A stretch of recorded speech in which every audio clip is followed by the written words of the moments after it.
Life Management Science Labs would like to acknowledge that we live and produce this podcast on the traditional lands of the Wurundjeri people. We'd also like to acknowledge the traditional owners of the lands of our listeners and our international colleagues. We'd like to pay our respects to their elders, past, present, and emerging.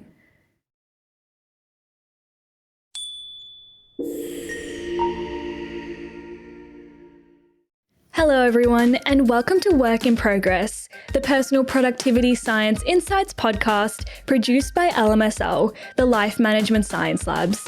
We are champions of life management science, providing structured insights informed by science and inspired by practice on key aspects of conscious living. Each week, we bring you scientific and practical insights on each element with the expert knowledge of professionals in the field. I am your host, Joanna. Let's get started. Hello, everyone, and welcome back to Work in Progress. I'm your host, Joanna, and today we're going to be talking about something that I think is super important in our current times, and that is how to nurture mindfulness during our busy world. So that is literally the story of my life. I feel like everyone is so busy these days and we barely have time for these smaller things in life like mindfulness and getting in touch with our well-being. So contrary to popular belief, busyness does not always equal productivity, in my personal opinion. But today I'm joined by Tess Jewell-Larsen to get her expertise on today's topic. Tess is a stress and burnout coach. She coaches women professionals and entrepreneurs in their work and daily life. Hi Tess, how are you today? Hello, I'm really well. Thank you so much for having me on. No, it's my pleasure. Thank you for joining us today. Before we get started, would you like to introduce yourself with a bit more about who you are and what it is you do? Sure. So I work with women to help them go from feeling exhausted and overwhelmed to feeling balanced and thriving. And so I work with them in a few different ways. I am, as you said, I'm a burnout and stress coach, but I also am a yoga therapist in training. I'm a mindfulness coach, yoga teacher, and I take all of these different things and bring them together to really help people holistically. So I work with them to empower them to relieve their physical and mental discomfort, coming back to what I like to call a balanced state. And I don't mean balance as like everything is perfect, right? But it's like, okay, where am I right now? Okay, how can I find more of ease from that position, right? So it's all about increasing the ease, the calm, creating sustainable work-life boundaries, and really just meeting themselves where they are and finding that space where they can be themselves and really empower themselves to live the life that they want to live. Yeah, that's really beautiful. How did you find yourself in this line of work? What made you realize you wanted to help women and empower them? Um, I was feeling fairly lost myself for a long time, and I physically and mentally just kind of fell apart. And it was like a small, like little thing happening over many, many years. And then all of a sudden with the pandemic, everything just kind of exploded in my face. And with many people, I think. And I was, I realized that I needed to make a change in my life. And at first it was just making that change so that I could be better, right? And then the more training, the more sort of experience I was getting, to support myself, I was sharing that with other people and they were benefiting from it. And I was realizing, hey, like this is pretty cool that I can support other people with these things that I'm learning. And it's not just like the one person that I work with that I see that benefit from. Like I see how there's these beautiful ripple effects that when I work with one person, they take it into their life and that changes the way that they approach the people in their life. They approach events in their life. And, it's just, and then those people take it and move along with it. And it's just such a beautiful thing. So I think it was something that started over many years. And it just kind of blossomed into what it is now. Amazing. Well, I hope we get to hear more of your story as we get further into the episode today. But I'd love to just jump into a section we like to call Have You Met Tess? So I'll just ask you some little get to know you questions. And my first one for you is, do you have a favorite book or anything that you're reading at the moment? Good. I have so many favorite books. I don't know. I love reading. But I would say probably one book that I often come back, or book series that I come back to, is Harry Potter. Oh, It's something that yes. I that That's a I good one. started reading, as a kid. And I even have like one of the lines from the second book tattooed on my ankle. Oh, beautiful. um, yeah, it is our choices that show what we truly are, far more than our abilities. And I think that this is something that really just speaks to me. So yeah, like there's just so much about the books I love. Oh, I absolutely love Harry Potter. I haven't read the books, unfortunately, but I recently just went through a phase where I watched each movie about like 3 times over. I am a diehard Harry Potter fan, so I don't blame you. And your tattoo sounds so cool. You've inspired me. Well, I thought about it for like 10 years. I was like, do I do it? Do I not do it? Do I do it? And then I was talking about it with my now husband, and I was like, I don't know, I really want to do this. And he was like, I'll do it with you. Oh, so did he get one with you?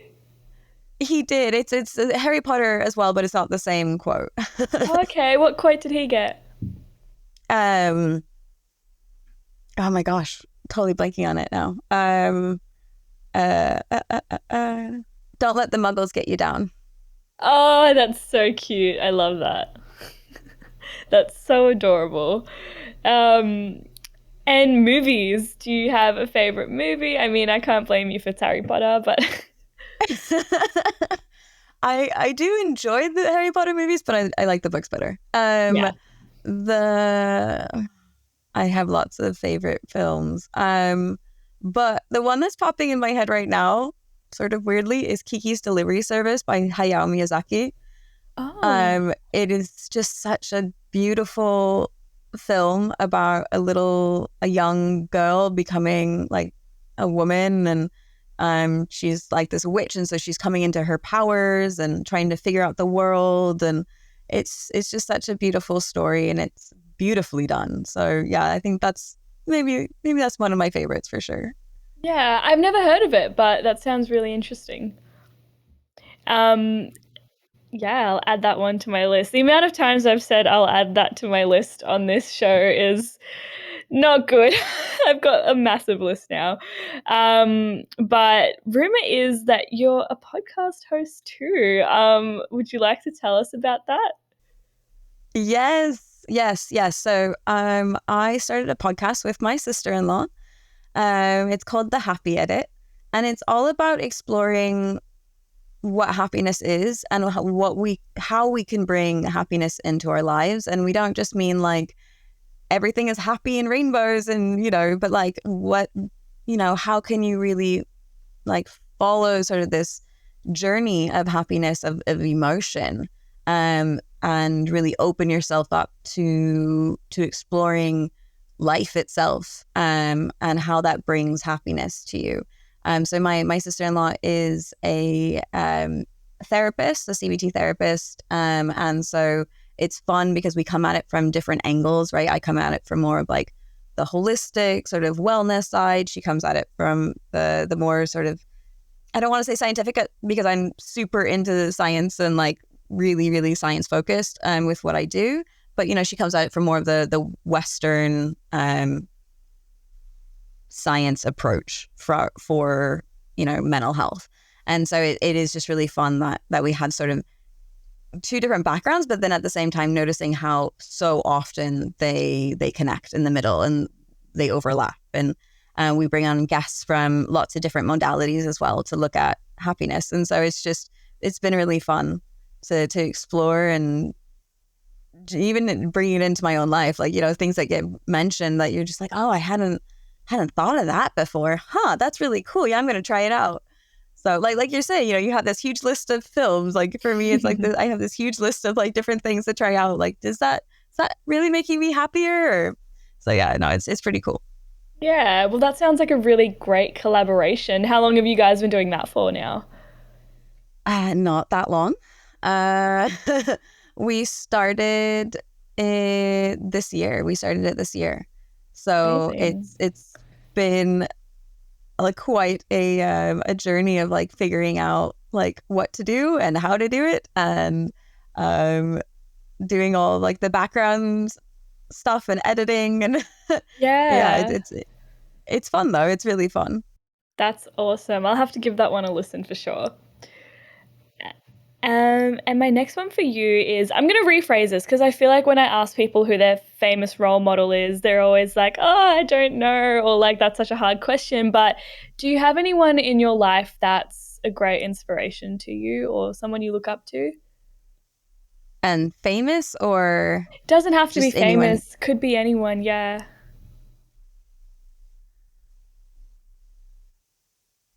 Um, Man, I feel like this is sort of cliche, but I definitely would say like my mom.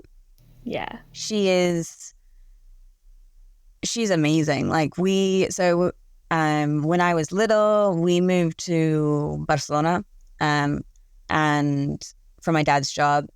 And my mom was my dad traveled a lot for work, so it was really like my mom that was there and helping us. And it was my older brother and I, and my cousin came with us as well. So she was like helping us move to this new country. She didn't speak the language, but she was sorting everything out for us and being really, this amazing pillar in our lives. And that has just been um my experience in my whole life. Like she's just been this amazing inspiration of strength, but also beauty and wisdom and flexibility as well. And it's yeah, my mom.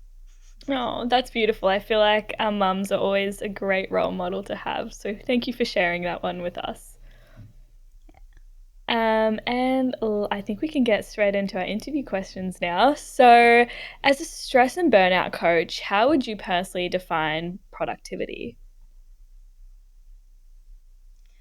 I think I would define productivity as what you can get done effectively and efficiently in amount of time or in whatever sort of measure that you're looking at. And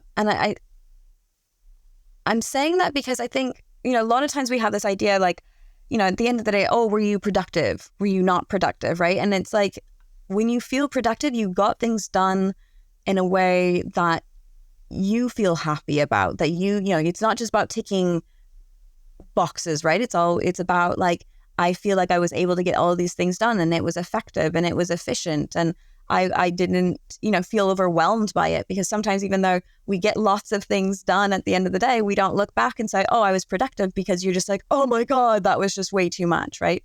So Yeah, it's about like that sort of that balancing of the efficiency and effectiveness and feeling content with what you're doing as well. for sure. And do you think there is such thing as like being adverse to like all these stresses in our life, or does everyone go through times where they're stressed, even if they're trying to, be as productive as possible? I think everyone has their moments of stress, and I don't think that that's a bad thing. Stress isn't on its own, it's not bad, right? A little bit of stress is actually very good for us.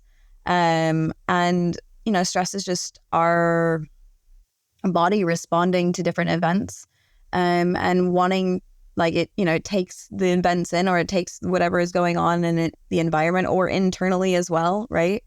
And it's our body responding to that and wanting to support us as best as it can. And little amounts of stress aren't bad. The issue is that when we put stress on top upon stress upon stress upon stress, and we're not able to relax, we're not able to bring ourselves back into a calmer state. That's when at least in my opinion and my observations and my studies, show that that's when stress is really a problem. And so I think we all experience stress in one way or in another, and it's, well, as I say, it's not necessarily a bad thing. The bad thing is when we're not able to find a way to come back to that more calm or balanced state. Yeah, for sure. And so, how would you go to define mindfulness in general based on your expertise in stress and burnout? I would say it's a state of being aware of the moment that you're living. And that's physically, mentally, and emotionally without judging it, just being. Right. And so mindfulness can come in a lot of different ways. I think a lot of us, we have this perception of mindfulness as like being just meditation, but mindfulness isn't. It's really just about being in the moment, the here, the now, and paying attention to what's happening right now without judging it and just being. Yeah. And is it a hard process to get to the point where you're able to accept being in the present? It sounds like such a journey to even get to the point where you're okay with just being still, I guess. From my personal point of view, yes, it's very difficult. But at the same time, it's not, right? Like I'm laughing because I think finding those moments, I think it happens more often than we realize, is that, it's like when you're walking down the street, a street you've walked down 100,000 times before, and all of a sudden a building looks so beautiful to you and you're like, wow, did they paint it? Did they do something different to this building? And it's not. It's just for whatever reason in that moment, all of a sudden everything is clear. You don't have all this, chaos of thoughts. You don't have things pulling you to the past. You don't have things pulling you to the future. You're just in the now and you're seeing that building and it's stunning, right? And I think that we do have these moments fairly often in our lives. And we don't realize them for what they are. We're just like, oh, that's crazy. And then we move on. But when when you do have that moment, pause, enjoy it, notice like, wow, I am like totally in the now because I'm noticing something that I haven't noticed before. And we, the more we practice things like coming, like pausing and really just noticing what we have in our surroundings, the more these things happen. We're not just stuck in our phone. We're not just stuck in our work. We're not just, fixated on something else that, pulls us one way or the other way. We're just here in the now. And so, it can be very, very difficult because most of us aren't at any time paying attention to those things, right? Sometimes it's not easy. It's not comfortable to be in the now because it's so, the word I want to look for is we're so accustomed to constantly being somewhere else in our brain, right? Yeah. And so it takes time, it takes practice. But at the same time, we do it. It's just noticing when we do it. Yeah, for sure. I personally feel like there are so many times where I might be looking at something in the present, but then my mind just gets torn away back to the past or where I'm going or what I'm supposed to be doing next. And it's so hard to focus on the present because it's like your mind's being pulled in so many different ways. And yeah, it's such a struggle to actually just stay there and be okay staying in that present moment. Yeah, yeah. And it's impossible to fully always be present, right? Like it's, this is that sort of journey of life and it's a journey of our mind and it's our journey of our thoughts, right? It's just like I was talking about with happiness before, like happiness isn't just being happy. Happiness is exploring all of the emotions. And that's the same with being present, right? We're never going to be fully present all the time because that's what makes us, beautiful human beings with sentient feelings and thoughts, right? We go in the past, we go in the future, but it's acknowledging when we're there and it's then coming back, right? And it's that kind of ebb and flow of life that we're just like, oh, yep, okay, I'm there. Let me pull myself back. Oh, yep, I'm there. Let me pull myself back. And I think that that's what the beautiful thing is of mindfulness is it's not like, okay, let me just sit here and focus on the now. Like it's living and just being aware of what you are living. Yeah. And what kind of mindfulness strategies can we use to, pull ourselves back? I mean, there are so many, but one that I would say that is a really good thing to do, especially if you're noticing that you're like really stressed and you're feeling overwhelmed and you're just like caught up in loads of thoughts, is to just use your senses to help pull you back into the moment. And so something that I have used many times is it's called, well, the five senses, and we can use your hand as well. And so you're just like, okay, what are five things that I can see? What are four things that I can hear? What are three things that I can feel or touch? What are two things that I can smell? What's one thing that I can taste? Right. And so it's starting out in the space around you, and it's little by little moving in to you and into the moment.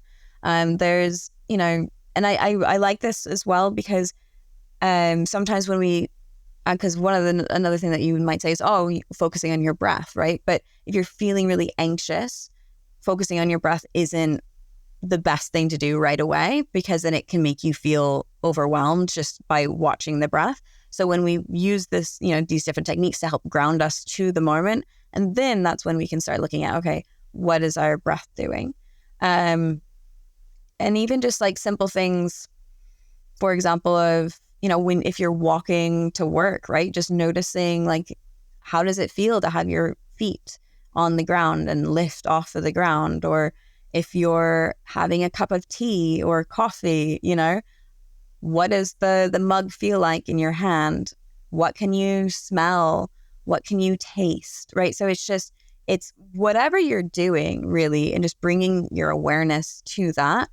It can be a really good way to just help bring everything down a little bit and just find that more ease and calm state.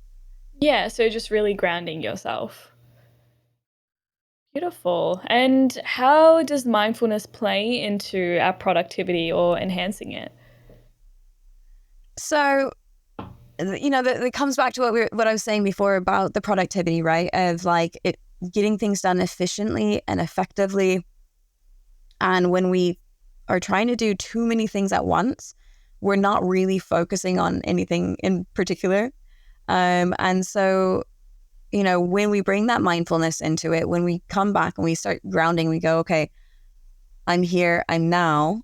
What is that one step that I can do to finish this, or to get this, start working on this one thing, right? And so you're like constantly coming back and saying, okay, how can I am able to be in the here and now. I'm able to focus on this one thing, right? Because it helps. Mindfulness is all about focusing, right? It's all about bringing yourself back to now. So if you're able to bring yourself back to now and focus, then we're able to get things done in a much more succinct way. And it's not like, I'm writing this report at the same time I'm sending this thing over there, at the same time I'm trying to make food for myself, and so it's just like, okay, let me just do this one thing right now, and then I'll move on to the next thing.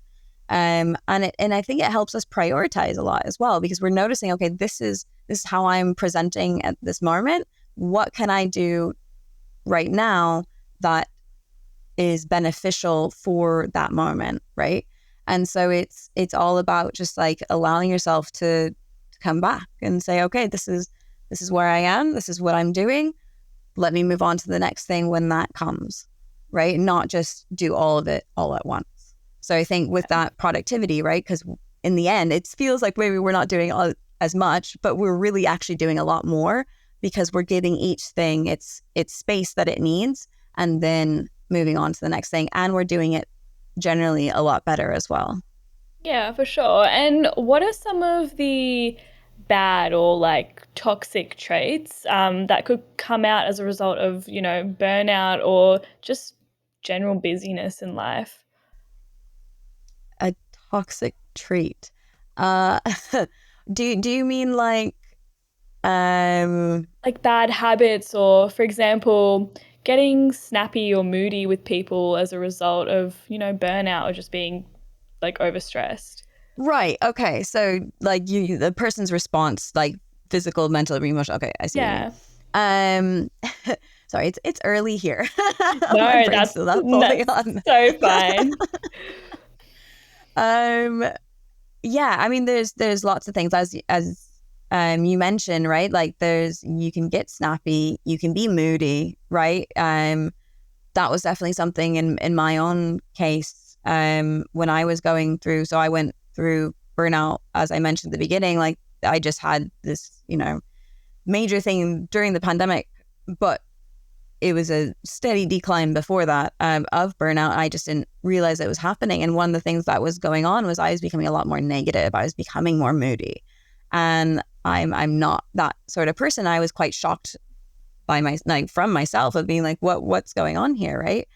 But yeah, moodiness, pain. So your body, when it feels that stress, right?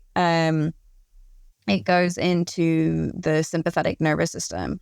And what happens there is your body starts, tensing up, and it starts wanting to, it releases hormones like cortisol to help, get your body to move out of the situation, right? The whole idea was, to help us like flee or fight whatever is happening. But when in our modern day life, because a lot of the things that is happening that makes us stress and makes us feel, tense and nervous, they're not things that we can physically fight or flee from, right? Because we just, maybe it's, something that we're struggling with. We don't know how to do it well, or we're nervous about something, right? And so you're nervous, like, oh, what if they don't like what I've done, right? You can't flee that situation. Yeah. And so it's when your body is in that mode, it's holding, it's pulling in, and it's tensing, and it holds that for a long time. And in short bursts, this is a good thing, right? But when the longer we do it, the harder it is for our body to release. And it's harder for our body to start to deal with other things that are going on. So let's say you have a little bit of, I don't know, you had an injury, right? And your body isn't able to heal that injury as easily because it's just focusing on trying to flee the situation. It's not focusing on healing, which is why we tend to feel more pain. We tend to get sick easier when we're in these stress modes, because our body is trying to get us out of the situation and not focus on other things that helps heal or calm the body, right? We're not going back into that parasympathetic, that calm, rest, digest response, right? And so we're just kind of stuck up here. And so our body isn't focusing on the other things that can help it. So muscle tension, pain, mentally we can feel more anxiety, right? Because our thoughts are just going all the way around. And so we're not able to like just come back into the moment and calm things down. We're thinking about what maybe, we go into these negative cycles as well. And so all of this is connected physically, mentally. It's not like they're separate things. And so when we're able to use things like mindfulness to come back into that present moment, to start calming our nervous system, or balancing our nervous system, I should say, then our body's then starting to able to go, oh yeah, okay, I can start to focus on these other things. I can start to do that digestion of an event, of food. I can start to heal myself, right? And so it is this sphere of problems that we are creating for ourselves by being stuck in that stress mode. And so often we have this feeling that we have to just keep pushing, right? We just, I've just got to get this next thing done, and then I can take my rest. But that's not, our body can't deal with that over long periods of time, right? And so, a lot of our modern day illnesses come from the amount of stress that we constantly keep holding on to.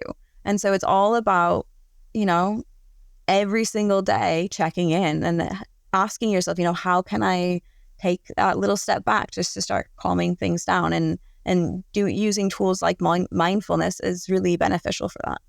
Yeah, and what are some sort of symptoms or things you can recognize to help you understand if you are starting to feel burnt out? Well, moodiness is definitely one of them. Not sleeping well can be another. When your body's in that stress state, it doesn't want, it struggles to sleep. Or, maybe you do sleep, but you're not feeling rested when you wake up. Muscle tension, maybe you're like constantly feeling tense in your body, extra pain. Eye twitching is definitely one of them as well, right? Because your body is like, it has all this pent up energy and it's not getting rid of it, right? It's not releasing it. So it's coming out in other ways. And so that could be like, maybe that's your eye twitching. Maybe, people get rashes sometimes, stress rashes, right? And that's the body literally releasing this energy that it's holding on because it needs to release it somehow, right? Because it can't continue to hold on to it. And so it's presenting itself in other ways. So there's so many different things that can arise, and it's just noticing like what maybe is changing in your body, what's changing in your thoughts, and then taking time to pause and notice like, okay, what's causing that, right? Because it can be a lot of different things, and just noticing like, okay, maybe like in my case, like I was becoming a lot more negative. Why am I becoming so much more negative? Because I'm super stressed and I'm not allowing my body to relax. I'm not. And when I do try to relax, I can't.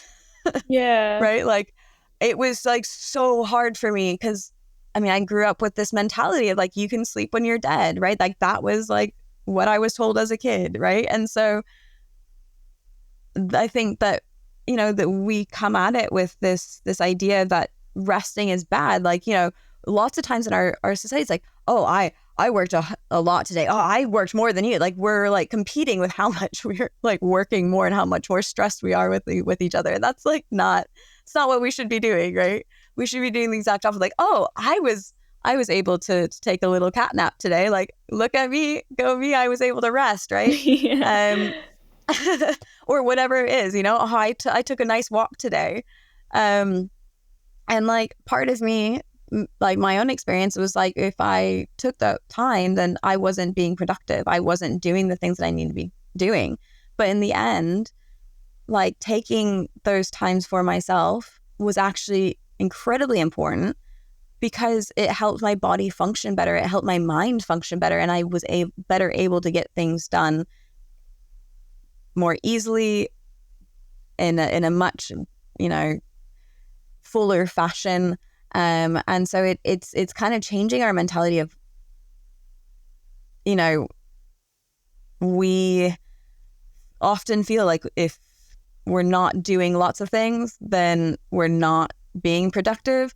But sometimes what we need to be doing is also turning back to ourselves and asking ourselves, like, what's going on with me and what's one thing that I can do for me today, right? And whatever that is, right? Maybe that's going for a walk. Maybe that's calling a friend. Maybe, we become so isolated. Like, yes, we're on our phone, but we're not really communicating with each other, maybe, and so it's just taking that time to go, okay, let me relax a little bit. What's going on? Oh, I'm feeling this extra back pain. Why am I feeling this extra back pain? Well, maybe I have a lot of stress in my life and I'm not allowing myself to step away from it for a little bit. Okay, once I do, hey, that back pain starts to go away. I'm not saying that like that's cure all. I'm and I'm like, I don't want to just say like, this is how we're curing back pain, but like it's a part of it, right? So like the more our body cannot focus on functioning the way it needs to be functioning because it's focused on trying to flee or fight a situation, the less we're able to do the things that we want to be doing. Yeah, and I think it's so interesting that our productivity now is measured by the amount of work we can get done that's related for example, like a to-do list or our careers, as opposed to like the simple things like you mentioned, like going for a walk or having a little nap. Like when I talk to someone about how productive I've been, I'm never like, oh, so I had a nap today, feeling really productive. Like I'm always like, I did this, and this, Yeah. Doing those things are good, right? like, I'm not saying like we should all just like say, nope, I'm not doing anything. Yeah.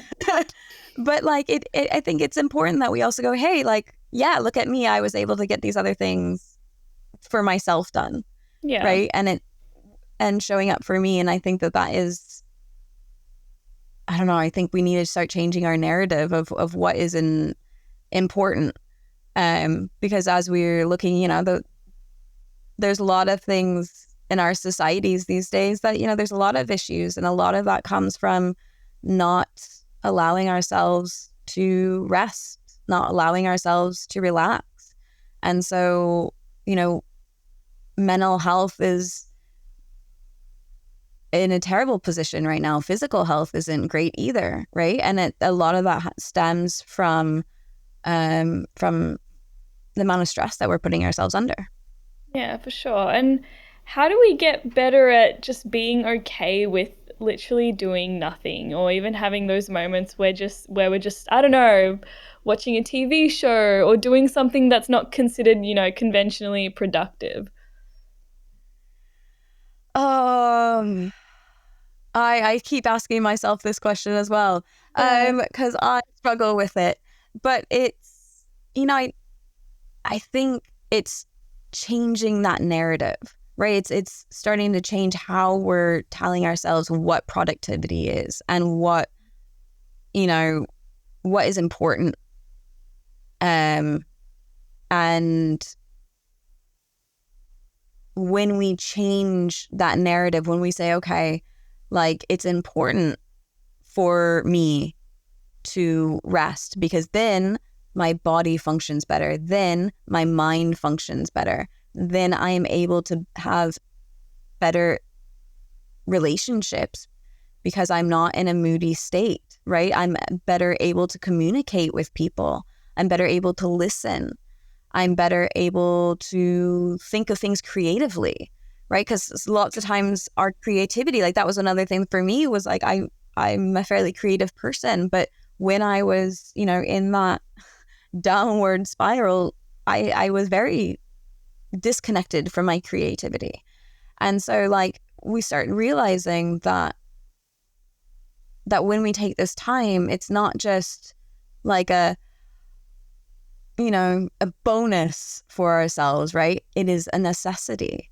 And so it's coming to grips with that and just changing how we speak to ourselves about it.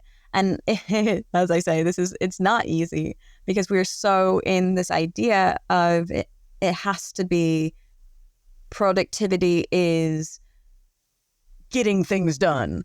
Yeah. Right.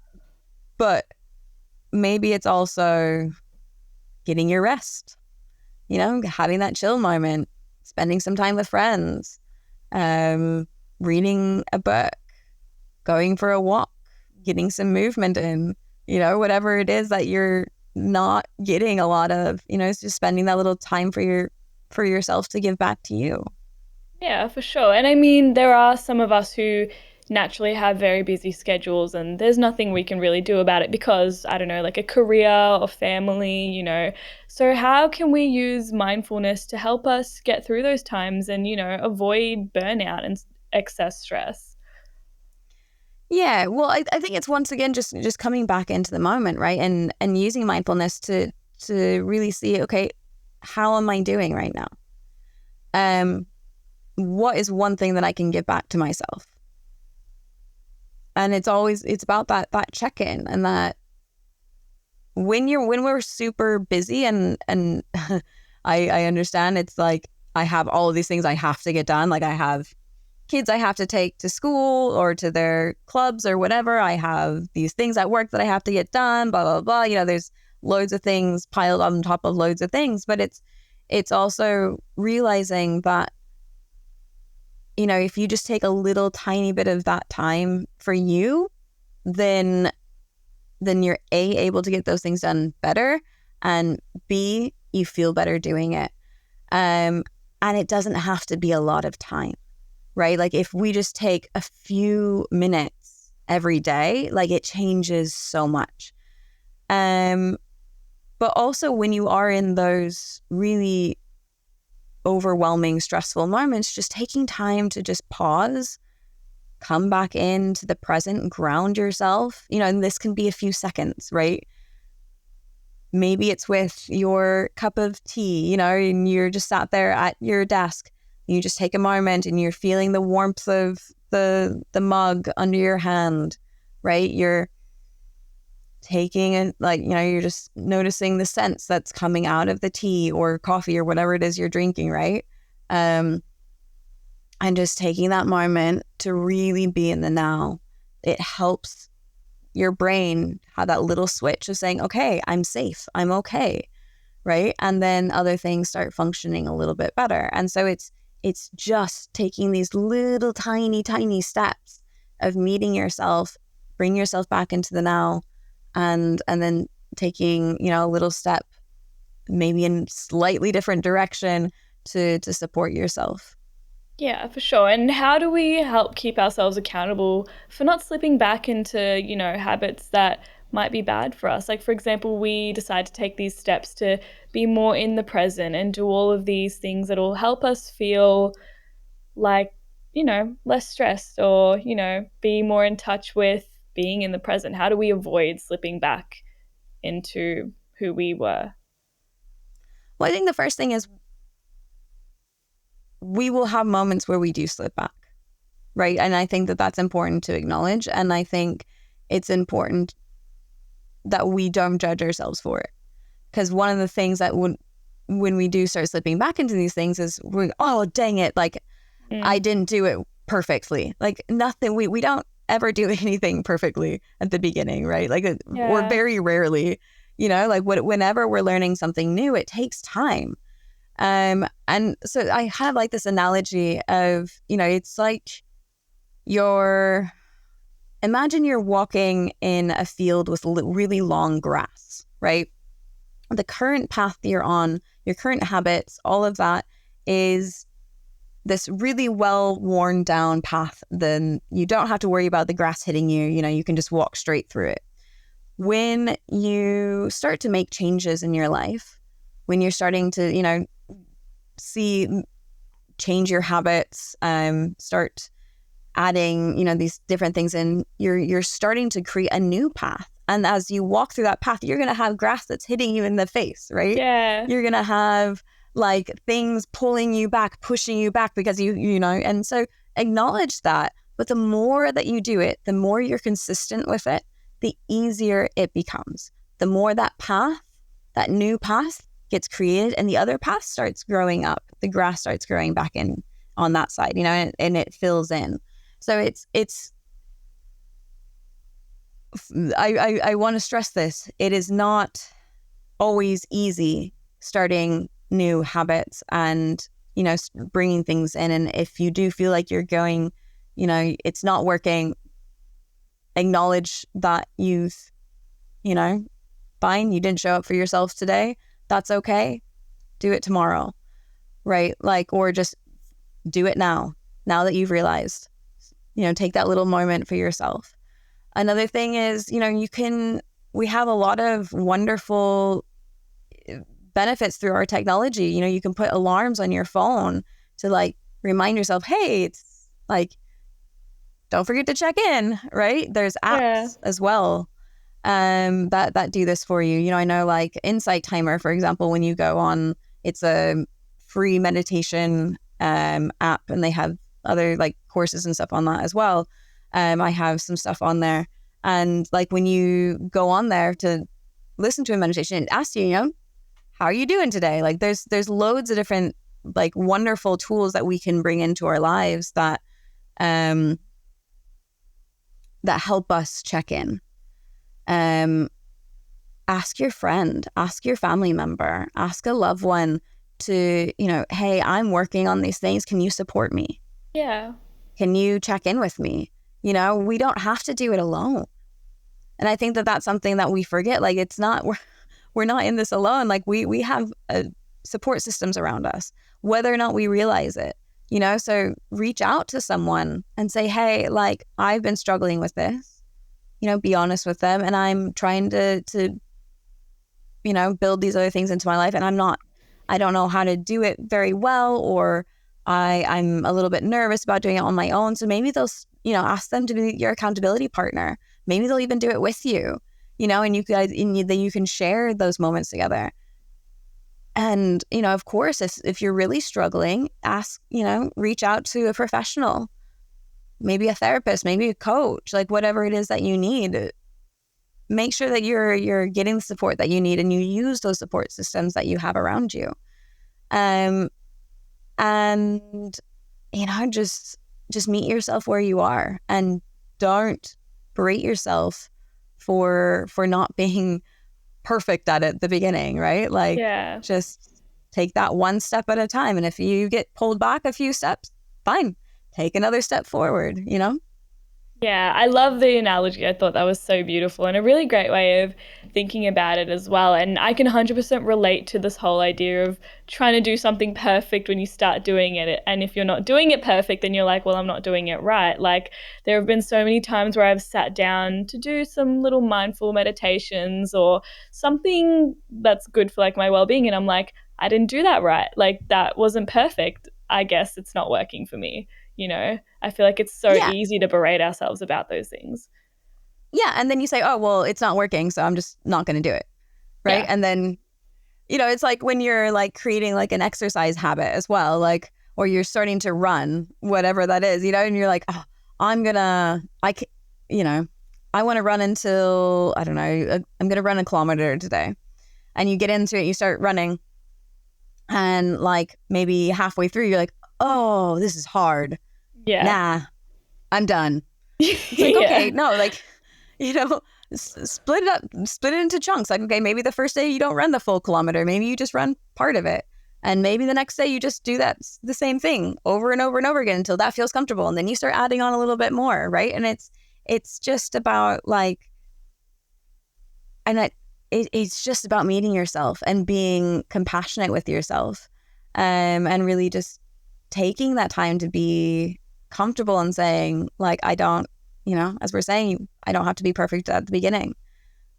I just take that one little step, and maybe you take that one little step 50 times before you take the next little step. Yeah. And that's okay. That's okay. Yeah, for sure. And we did talk about this idea of like happiness before. You mentioned it. And it's also something you talk about on your podcast as well. But I know that sometimes when we're caught up in the busyness of our own lives, we tend to ignore or put aside our happiness and focus on, whatever we're doing in that moment, whether that be like a career or whatever that is. But how do we like begin to find our most like joyful self, even amongst all the busyness? I would definitely say, I feel like I'm like saying this over and over. It's all about coming back to that moment. It's all about really being aware of the here and now. Stress, anxiety, it isn't now. It's in the past, it's in the future. When we're able to come back into the now, that's when we're able to feel. That's when we're able to feel. Yeah. And be. And there's nothing wrong with feeling different emotions. Being happy isn't about always being happy. It's about experiencing all of our emotions and being okay with it. And then noticing like what do we do? The more we notice what our emotions are, the more we start to realize when something that we enjoy, we're really enjoying it, right? And something that we don't enjoy it. And so we can start to look, okay, this is one thing that makes me happy, right? It makes me fill me up. And with that joy, let me repeat that. Yeah. Let me bring more of that into my life, and I think for me that is the beauty of it, of those moments of checking in, because we learn to really start communicating with ourselves and to start loving ourselves. And I know that for many people that's myself included, that's a very difficult thing to do, right? To love yourself, because we're so conditioned to finding all the negative things, right? And so just taking that time to find those positive things that we have in our life, to bring a little gratitude and gratefulness into our life, to see what brings us joy, and to see if we can, continue to bring that into our life, to acknowledge when we are feeling sad, when we're feeling upset, when we're, whatever emotion it is that we're feeling, even if it's not a positive one, and just be like, hey, I'm feeling, and it's okay to feel.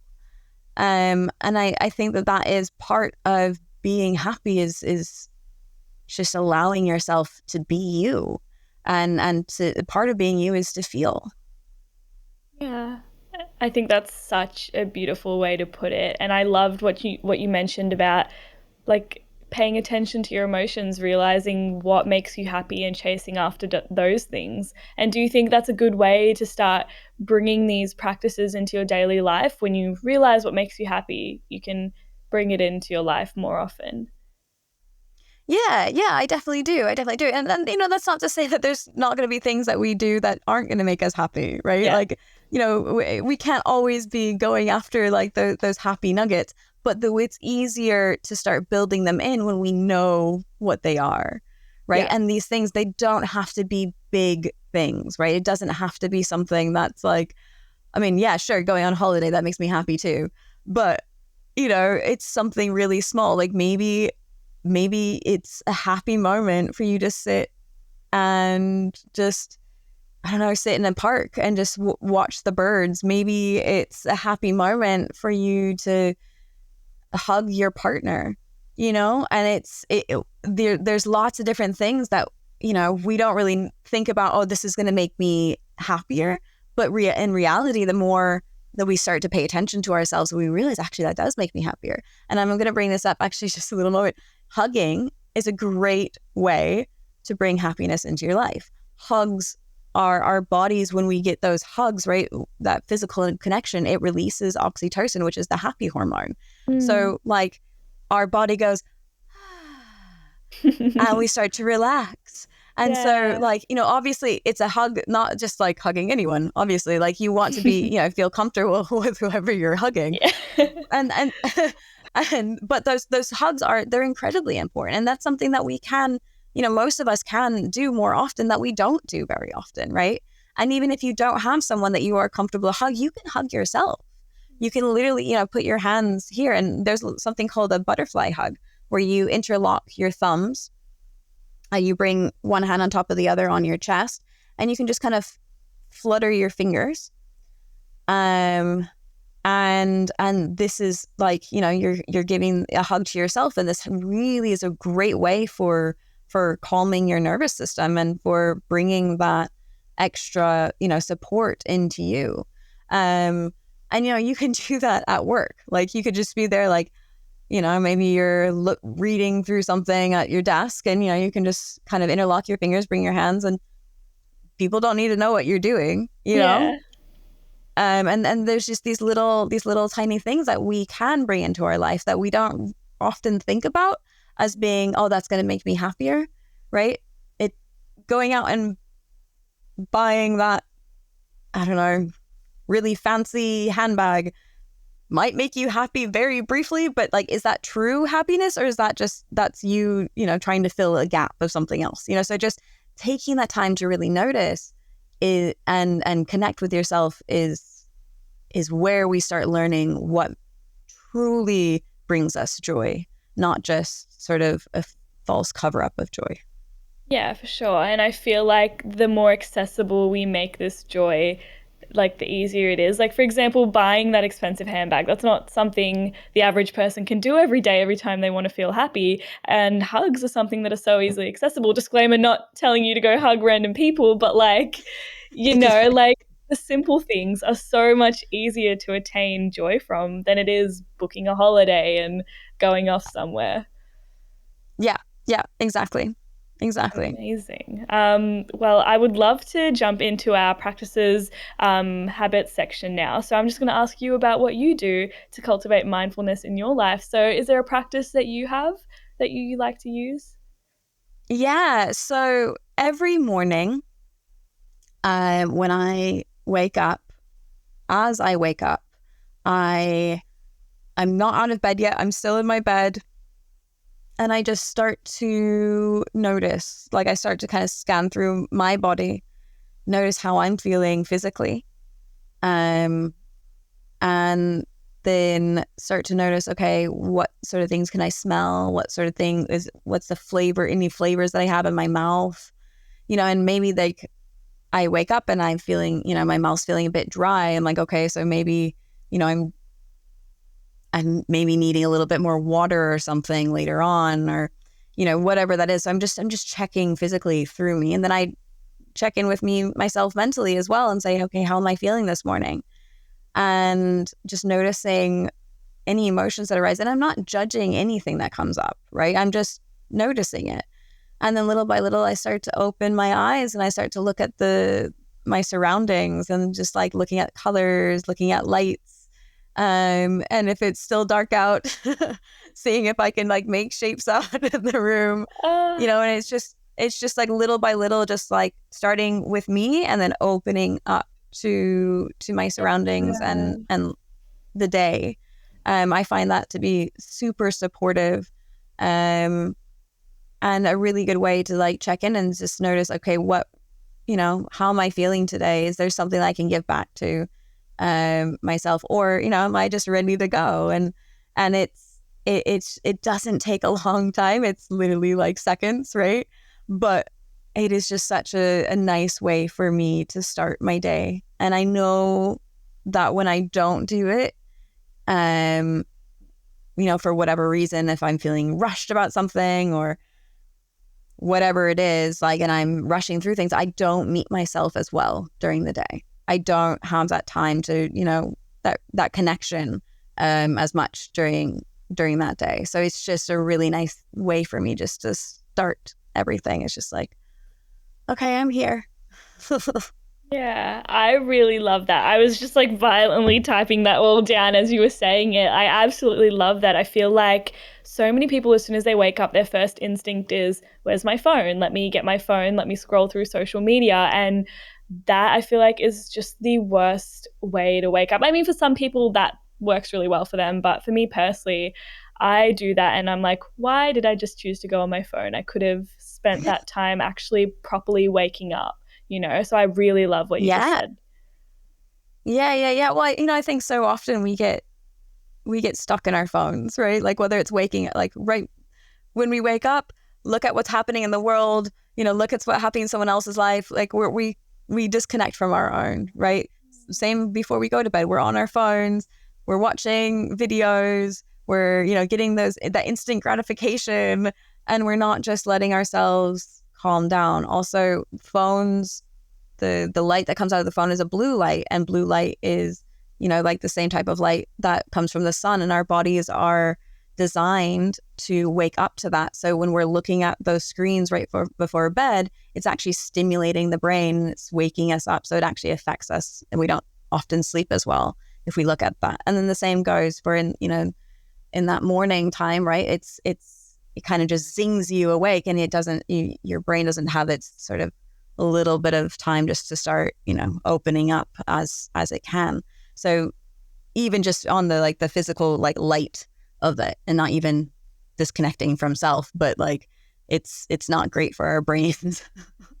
Yeah, for sure. And I noticed a pattern with when you're waking up, you're starting with yourself and then you're opening yourself up to the world. But when you're doing that kind of grounding technique you were talking about before with the 5 senses, you're starting in the outside and then you're bringing yourself back in. I love the contrast between the two.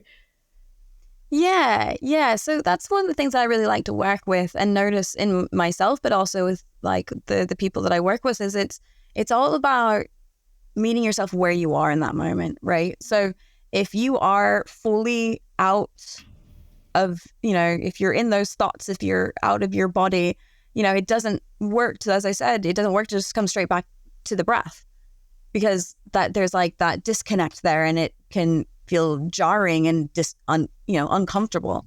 So when we start, if we're out here, if we're out in that outside space, little by little start to work your way back in. And if you're in the inside space, little by little, start to reconnect to the out. And the same goes, if you have lots of energy, maybe jumping straight into like a restorative yoga class, isn't like the easiest thing to do, right? Like Yeah. it's, get that movement out first, and then little by little start to slow things down. If you're fatigued, and you're exhausted, it doesn't work to just jump straight into running, right? Like start to little by little, allow yourself to rest first, and then little by little start to bring that movement back in. It's all about meeting yourself where you are and taking those small steps, whether that's, lifting up and away and moving out into the world, or whether that's coming back in from the world back into your body. And it's not just jump one, jump the other, right? Yeah. It's a progression, a small progression. Those are usually the best ways to do it. Yeah, beautiful. And do you find that there are any challenges when you do this in the morning?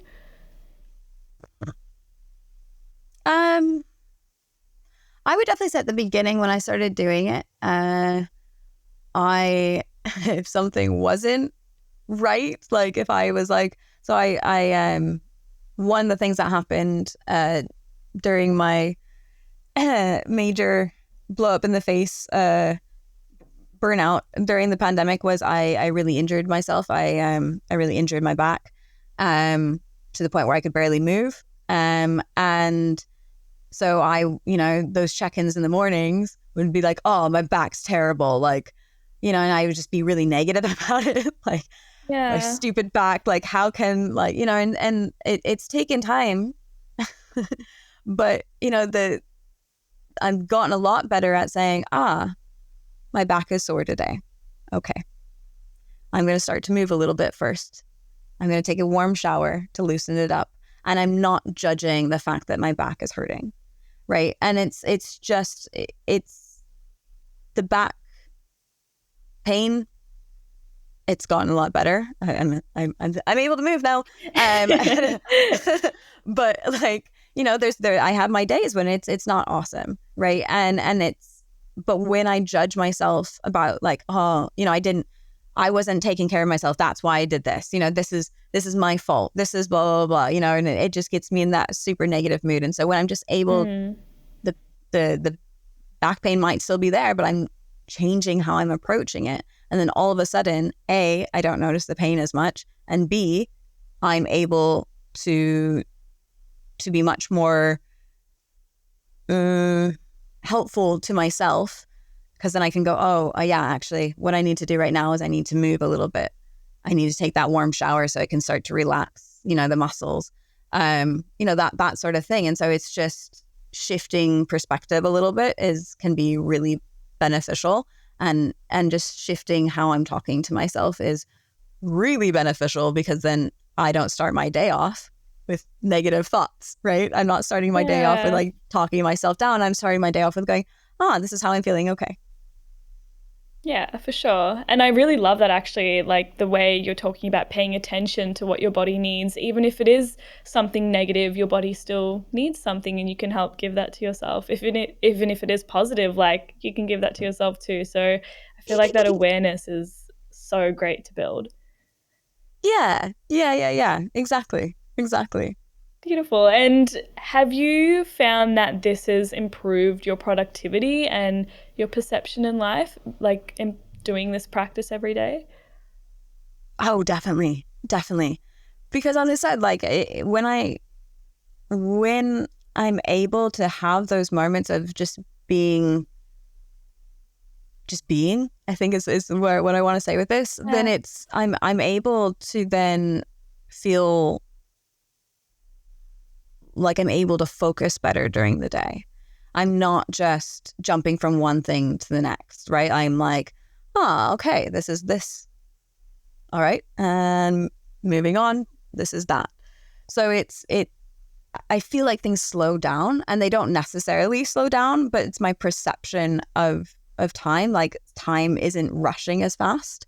I'm able to really breathe through things instead of just push through things. And I don't know if that makes sense, but like it is just about like it's as though on the days when I don't take that time for me to slowly wake up, I feel like things kind of get put on like a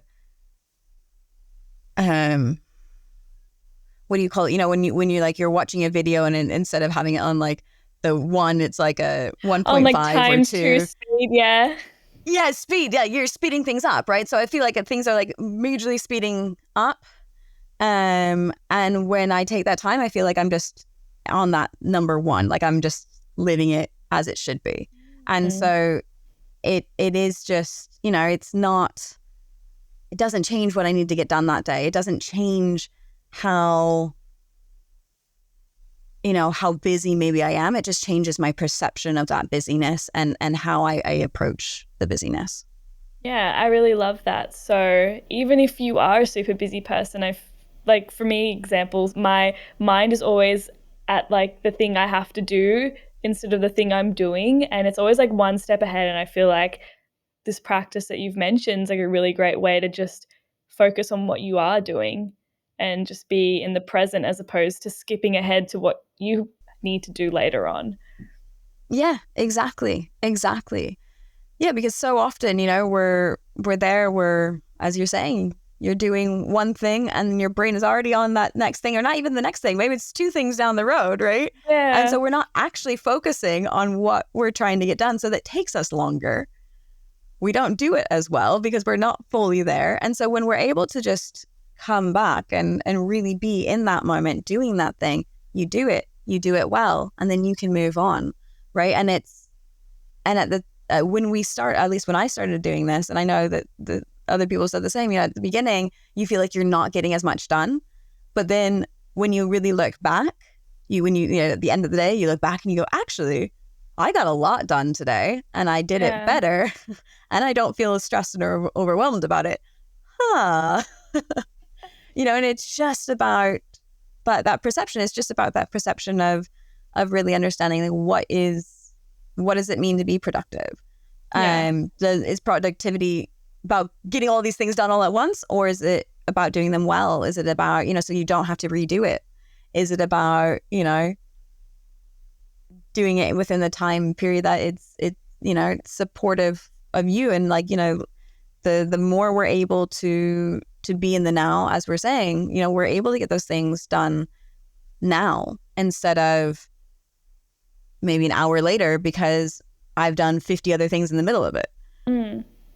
Yeah, for sure. And I feel like this is so interesting because the other day I was reading something about how so often we spend more time worrying about the past or the future, and that induces a lot of stress and anxiety. And we forget that there's actually a present moment we can be involved in instead of hyperfixating on things that are coming up or things that have already passed. And I thought that was so interesting, and it really rang so true to me because more often than not, we are never in the present, you know?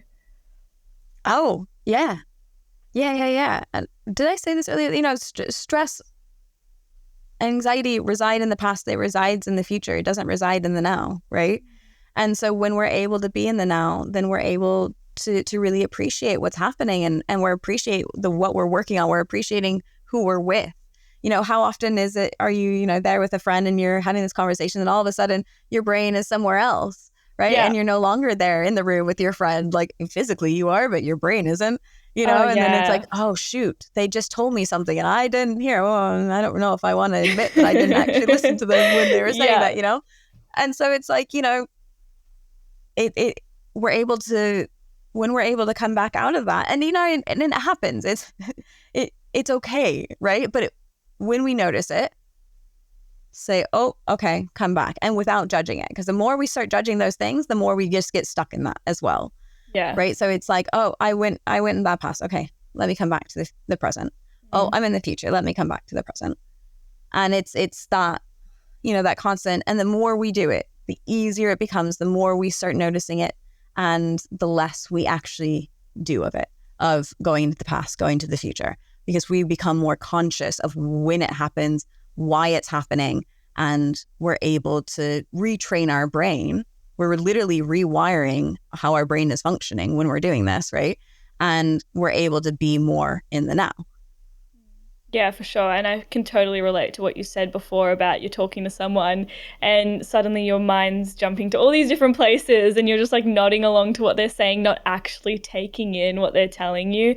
I feel like that's just another telltale sign of the busyness of this world that we live in. Oh, totally. Totally, totally. Yeah, exactly. Awesome. Well, I would love to jump into our open mic section now. So I'll open up the floor for you to talk about anything that you would like to. All right. So I've been thinking about this, and when we were talking, I think it'd be really interesting to discuss the how we can bring mindfulness into our day-to-day movements, right? And so there's something called habit stacking. And it's really beneficial way of doing things that we're already doing. We already have them in our lives, and we're just using them to support our mindfulness practice or to support our self-care practices, right? And it's using these things. So going back to that analogy that I made about the field, right?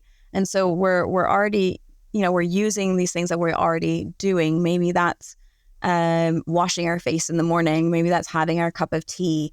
Maybe that's making food, going into the garden if you do gardening, right? Whatever it is, where in that moment that you're doing that, bring your awareness to it. So just, for example, the washing the face, like in the morning, when you're washing your face, notice how the water feels on your hands. Notice the sound of the water as it drops into the basin. Notice how the water feels as you bring it onto your face, right? Can you feel the different textures of the soap on your hands as you suds it up? Do you feel that texture? Is it different as it comes onto your face? Can you smell the scent of the soap that you're using?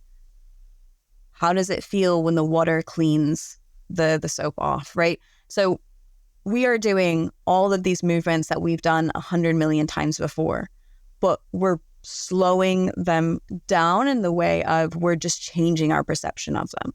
We're not even necessarily totally slowing down, right? We're just kind of taking that speed dial and pulling it back a little bit and just noticing every movement of it. And things like this can absolutely change how we show up for ourselves, how we show up for other people, how we show up for our work, right?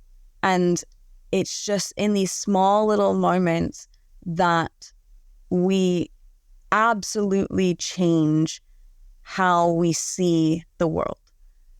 Because when we're able to be in the here and the now, we are able to really appreciate what we are living. We're able to appreciate everything around us.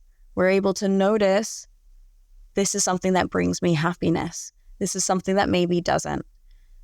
And that's okay, right? We don't have to always bring all those happiness things into it. It's just about noticing. It's just about being in the here and now, and really allowing that to change the way our brain thinks about things.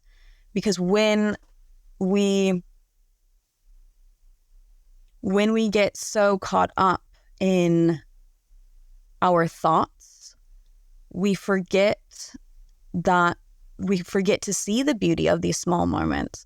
So when we're able to slow things down, just like with washing your face, like you might feel all of a sudden this like ease running through the body, and you're just like, oh, okay.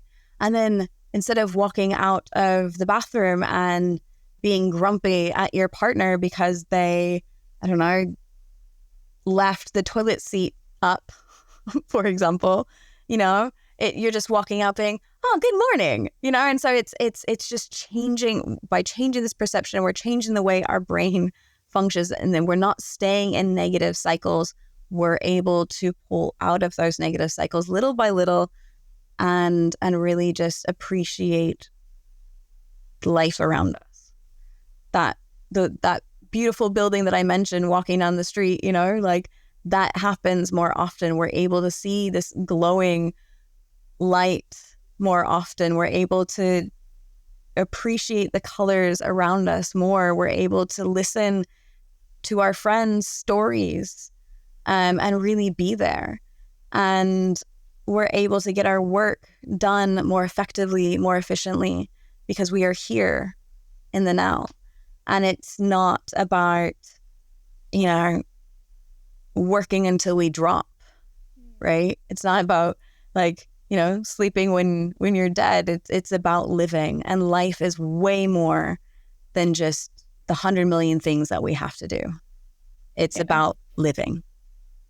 Yeah, for sure. And things like these take time to develop, right? We're not going to be able to get it instantly right. No, exactly.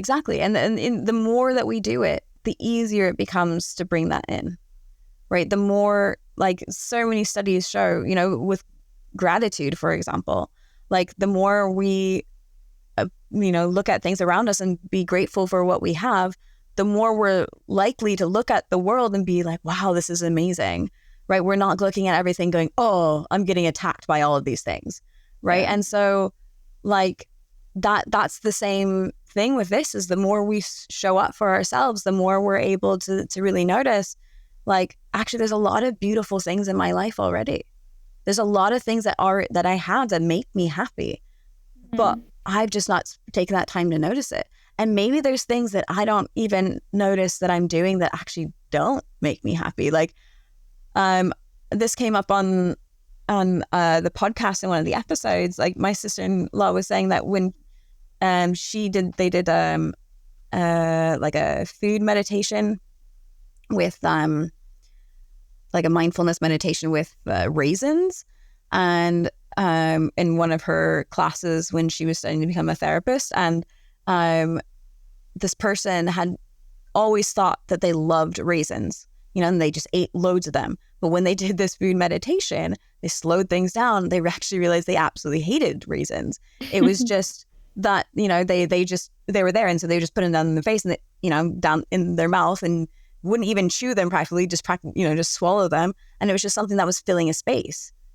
They didn't actually enjoy them. And so when they slowed things down, they're like, oh, actually, I don't really like raisins, but I do like dried cranberries, and so it was just like, oh, okay.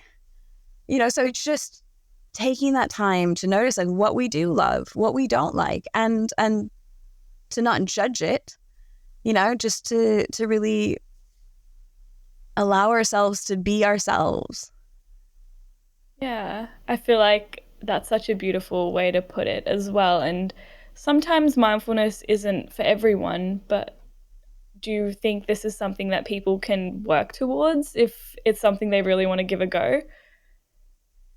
I think I would say mindfulness is for everyone, because it's not a meditation, right? It is just living. And so, yes, it's something that we can all work towards. And I think it's not always easy. I'm not saying that. I'm just saying, I think we should all strive to be more in the here and now. Yeah. Instead of in the past, instead of in the future. And that's not always easy to do. And sometimes we need more support in doing that, But I think we should all strive to really appreciate life and the life that we live. And that's really what mindfulness is. It's about appreciating life, and it's about appreciating ourselves. Yeah, that's so beautiful. And I think the perfect way to round off today's episode as well. So thank you so much for being with us here today, Tess. I think we had such a great conversation about like mindfulness and different practices we can use. And I've definitely come out of this with so much I can take away and implement into my life. So thank you so much. Thank you so much for having me on. It's been really fun. Thank you. And for those of us who want to find out more about you, where can we go? Yes. Well, you can find me on pretty much any, well, I shouldn't say that. I'm on Instagram. I was going to say any social media, but then I started thinking about it. Like, there's a lot of social media I'm not on. So Instagram, Facebook, LinkedIn, just put in Tess Jewell-Larsen. That's Jewellarsen. I know it's a long last name, but and then also my website, tessjewellarsen.coach. And you can find the different things that I do there, how to work with me, or just send me a message and say hi, because I like just talking with you. Awesome. Well, we also have Tess's details in the description below. And to everyone listening, please don't forget to like and subscribe on whatever platform you're on, and we'll see you guys next time. Bye. You have been listening to Work in Progress, the Personal Productivity Science Insights podcast produced by the Life Management Science Labs.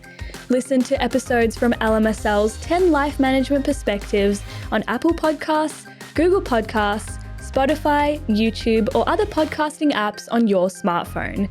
If you enjoyed this episode, please consider rating our show, sharing it, and subscribing to our channel, as it helps other people find it and us grow to bring you more quality resources. More of our work can be found on our website, pp.lmsl.net, where you can join our movement. I'm Joanna. Thanks for tuning in.